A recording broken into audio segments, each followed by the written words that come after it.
नमस्कार, मैं अनीता मीणा आज आपको कक्षा 10 का 7वां अध्याय चिंतन और समस्या समाधान के बारे में विस्तार से पढ़ाऊंगी। बच्चों, हम कक्षा में अधिक से अधिक अंक प्राप्त करना चाहते हैं और उसके लिए हमें हमारे माता पिता की सहायता लेनी पड़ती है, हमारे मित्रों की सहायता लेनी पड़ती है और हम उसमें सफलता भी प्राप्त कर लेते हैं।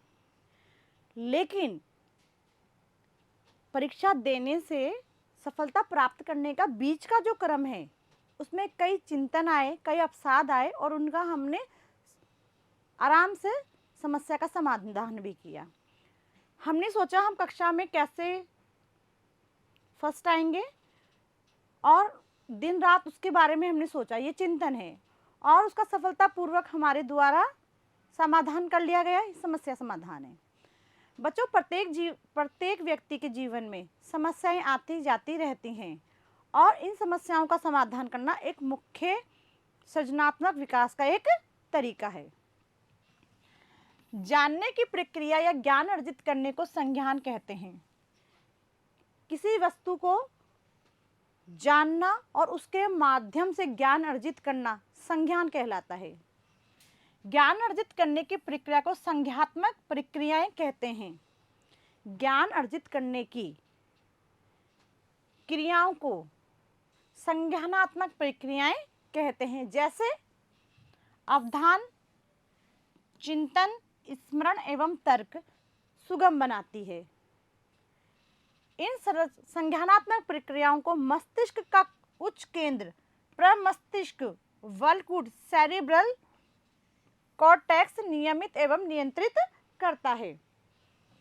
ऐसी क्रियाएं हमारे मस्तिष्क में होती हैं और हमारे व्यवहार द्वारा अनुमानित की जाती है। चिंतन का आरंभ प्राय एक समस्या से होता है और ये कई चरणों तक चलता है। समस्या का प्रारंभ किसी भी चरण से हो सकता है, उसका परिणाम अंतिम चरणों तक चलता है। जैसे अब चिंतन व्यक्ति के मन में आता है, उसके लिए हमें निर्णय लेना पड़ता है। समस्या समाधान के लिए क्या करेंगे? सबसे पहले हम कोई निर्णय लेंगे। वो समस्या कितनी बड़ी है उसका हमको अनुमान लगाना पड़ता है, संक्षिप्तीकरण करना पड़ता है कि इससे क्या लाभ और क्या हानि है, तर्क करना, कल्पना और स्मरण करना। हम उसके बारे में सोचते हैं समस्या क्यों आई और उसका समाधान कैसे किया जा सकता है। ये क्रम अधिकतर समस्या के समाधान के लिए होता है। मान लो आप अपने विद्यालय समय पर पहुंचने के लिए अपने घर से विद्यालय तक सबसे छोटा रास्ता ढूंढ रहे हैं। हम आज विद्यालय हमें जाना है और विद्यालय जाने में हमें कुछ देरी हो गई है, तो हम सोचते हैं कि एक छोटा रास्ता हो जिससे कि हम जल्दी से विद्यालय में पहुंच जाएं। तो उसके लिए हम क्या करते हैं? एक कोई छोटा रास्ते का चुनाव करते हैं। आपके चुनाव को कई कारक निर्देशित कर सकते हैं, जैसे सड़क की दशा कि जिस रास्ते से हम जाएंगे उसकी दशा कैसी होगी, स्कूल का समय कि स्कूल का क्या समय है, हम इस रास्ते से जल्दी पहुंच पाएंगे या नहीं, यातायात का घनत्व, वहाँ पर ट्रैफिक भी कम होगा, सड़क पर चलते हुए सुरक्षा इत्यादि। हमें इन सब बातों को ध्यान रखना पड़ता है। तो घर से निकलते ही हमारे मन में क्या आरंभ हो गया? चिंतन आरंभ हो गया कि हम स्कूल कैसे पहुंचेंगे, ट्रैफिक होगा कि नहीं होगा, सड़क की दशा क्या होगी। और जब तक हम स्कूल नहीं पहुंच जाते तब तक हमारे मस्तिष्क में क्या चलता रहता है? चिंतन। अंततः इन सभी कारकों को ध्यान में रखते हुए आप सबसे उत्तम मार्ग का ही निर्णय लेते हैं। अब आपके मन में विद्यालय जाने की जल्दी है, इन सब परिस्थितियों में भी आप वही निर्णय लेंगे जो आपके लिए सर्वोत्तम है कि हाँ, मुझे किससे जाना चाहिए, मैं किससे जल्दी पहुंच जाऊंगा, किसमें ट्रैफिक कम मिलेगा, किसमें सड़क की दशा अच्छी होगी। इन सब को जब हम सोच लेते हैं उसके बाद में हम अपने मन से अनुमान लगा के सही दिशा या सही रास्ते का ही निर्णय लेते हैं जाने के लिए। इसलिए इसे जैसी साधारण सी समस्या के लिए भी चिंतन आवश्यक है। देखो बच्चों, चिंतन तो आज हम फुटबॉल खेल रहे हैं और फुटबॉल पंचर हो गई तो वो भी चिंतन का विषय बन गया हमारे लिए। हमें घर जाना है और जाके हमें भूख लग रही है और हमें खाना खाना है तो मम्मी ने घर में क्या खाना बनाया होगा, हमारे मस्तिष्क में उसका भी चिंतन हो सकता है। चिंतन तो एक रासायनिक क्रिया है जो जीवन पर्यंत चलती ही रहती है।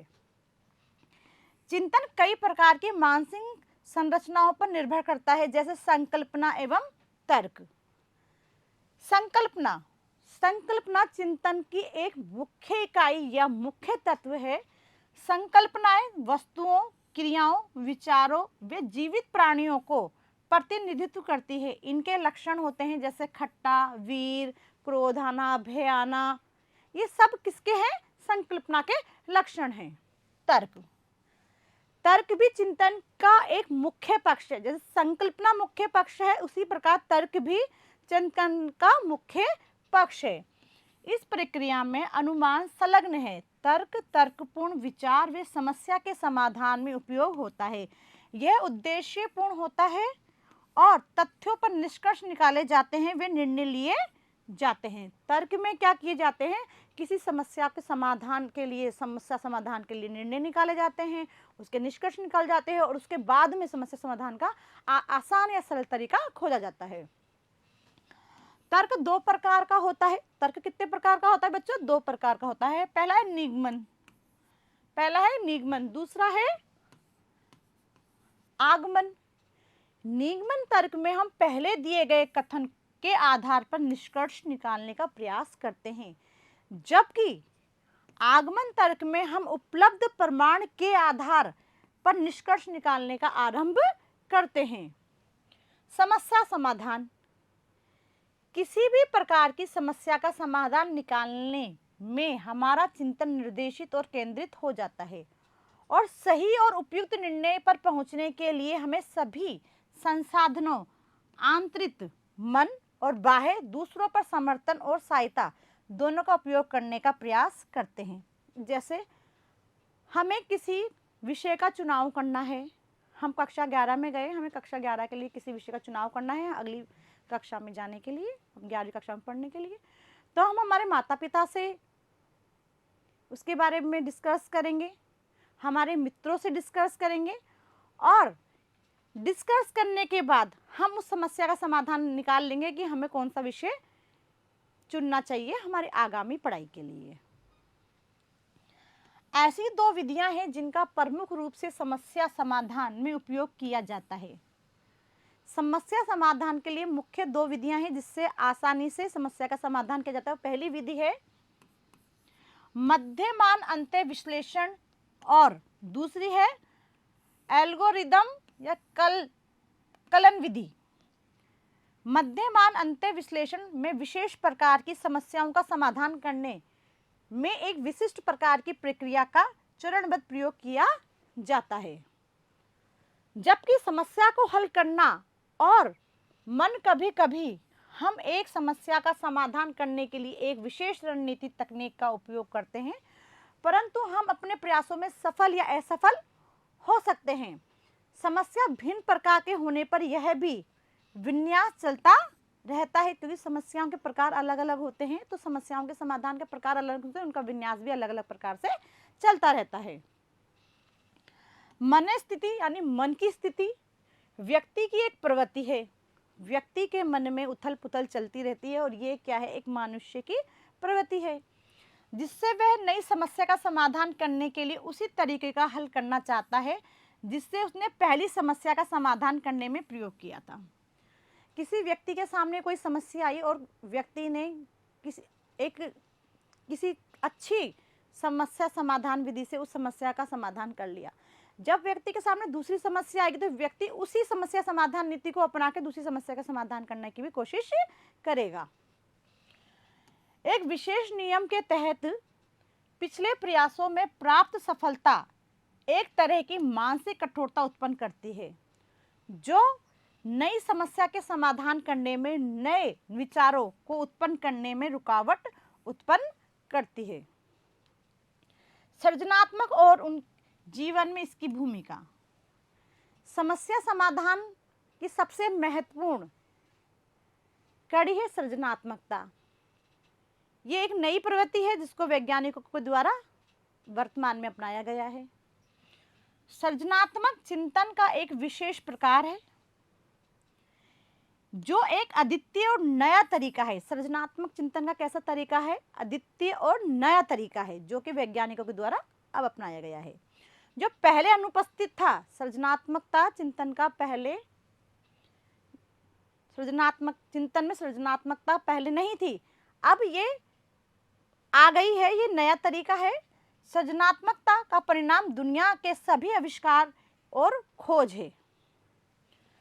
सृजनात्मक समाधान या विचार अचानक या तत्क्षण होता है, जिसमें चेतन व अवचेतन रूप से अधिक कार्य और तैयारी के परिणाम स्वरूप जाने या अनजाने में होता है।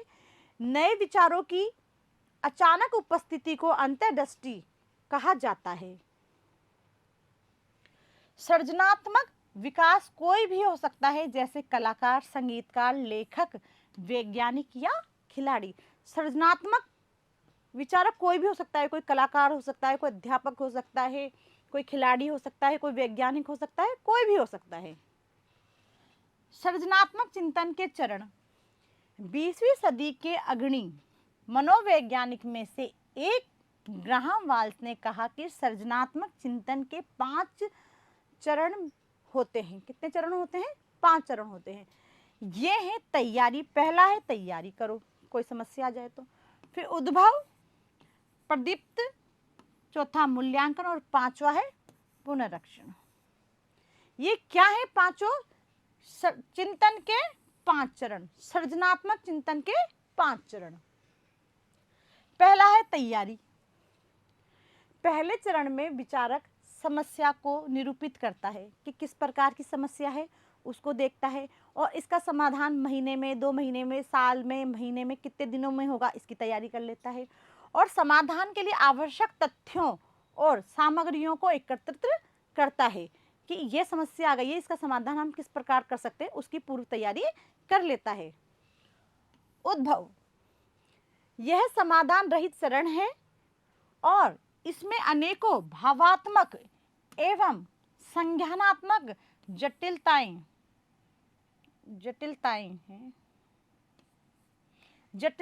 सम्मिलित हैं। हालांकि मन स्थिति, कार्यात्मक स्थिरता और अन्य विचारक जो समाधान में हस्तक्षेप कर रहे हों, नकारात्मक प्रभावों से क्षीण हो जाते हैं। संभवतः थकान और समस्या की गंभीरता, चिंता भी इस प्रकार में उभर आते हैं। तीसरा है प्रदीप्त। इस चरण में समस्या के लिए एक संभावित हल जैसे कहीं भी नहीं है, ऐसा अनुभव किया जाता है। कोई समस्या आ गई और उसका हल कोई भी नहीं है, ये पूर्वानुमान के आधार पर पहले ही मान लिया जाता है और समस्या को छोड़ दिया जाता है। तो इसको क्या कहेंगे? समस्या विन्यास कहेंगे। समय आने पर समस्या का हल होगा, प्रदीप्त में ऐसा माना जाता है। यहाँ संभवतः समाधान के बारे में अंतर्दृष्टि हो रही है।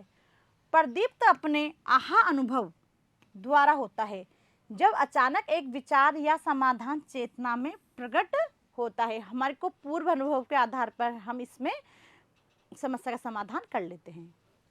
मूल्यांकन, इस चरण में प्राप्त समाधान सत्यापित किया जाता है। यह देखा जाता है कि यह क्या काम करता है। समस्या आई, उसकी सारी तैयारी कर ली, उसका मूल्यांकन के लिए देखा जाता है कि क्या जो हम कर रहे हैं उससे समस्या का समाधान होगा या नहीं।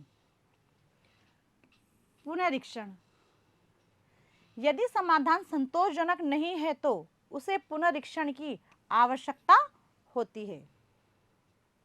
निर्णय लेना, हम अपने दैनिक जीवन में बहुत से निर्णय लेते हैं, जैसे शिक्षा के लिए लेते हैं, अपने कैरियर के लिए लेते हैं आदि संबंधित। हमारा एक सही निर्णय जो हमें सफलता देता है और एक दोषपूर्ण निर्णय वांछित परिणाम नहीं देता। देखो बच्चों, जीवन में हम जो भी निर्णय लेते हैं उससे हमारा करियर जुड़ा होता है। यदि हम अच्छा निर्णय लेते हैं तो हमारा करियर अच्छा बनता है, जबकि हम गलत निर्णय लेते हैं हमारे जीवन के संबंध में तो हमारा करियर पूरा ही समाप्त हो जाता है। निर्णय लेना, निर्णय लेना समस्या को सुलझाने का एक रूप है जिसमें हम उपलब्ध विकल्पों में से उपयुक्त विकल्प का चयन करते हैं। उदाहरण के लिए, आपके सामने अपनी 11वीं कक्षा में इतिहास और मनोवैज्ञानिक पाठ्यक्रमों के बीच चुनने का एक विकल्प है। आप कक्षा 11 में हैं और आप देखना चाहते हैं कि मैं मनोविज्ञान लूँ या इतिहास लूँ, और आप इस बीच में समझ नहीं पा रहे हैं कि मुझे क्या करना चाहिए। तो हम क्या करेंगे, हम 11वीं में इतिहास का एक कालांश लेंगे, इतिहास की पुस्तक का एक अध्यापक द्वारा जो पढ़ाया जा रहा है उसको पढ़ेंगे, और एक मनोविज्ञान की क्लास लेंगे और देखेंगे कि मुझे ज़्यादा इंटरेस्ट इतिहास में आ रहा है या मनोविज्ञान में। और जिसमें भी बच्चे को इंटरेस्ट आ रहा है वो क्या करेगा, अपना विकल्प चुन लेगा। निश्चय करना, निश्चय राय बनाने की एक प्रक्रिया है जिसमें निष्कर्ष पर पहुंचने के लिए वस्तुओं, घटनाओं और लोगों के बारे में आलोचनात्मक मूल्यांकन किया जाता है। निश्चय की प्रक्रिया प्राय स्वतः और सहज होती है। देखो बच्चों, हमने चिंतन और समस्या समाधान अध्याय आज यहाँ पढ़ा। हमने देखा समस्या समाधान में यदि हम सकारात्मक सोच रखते हैं तो हम असफलता को, जो हमारे सामने समस्या आ रही है उसमें सफलता प्राप्त कर लेते हैं, जबकि हम नकारात्मक का भाव रखते हैं तो हम समस्या का समाधान सही समय पे नहीं कर पाते। आज के लिए यहीं तक, धन्यवाद।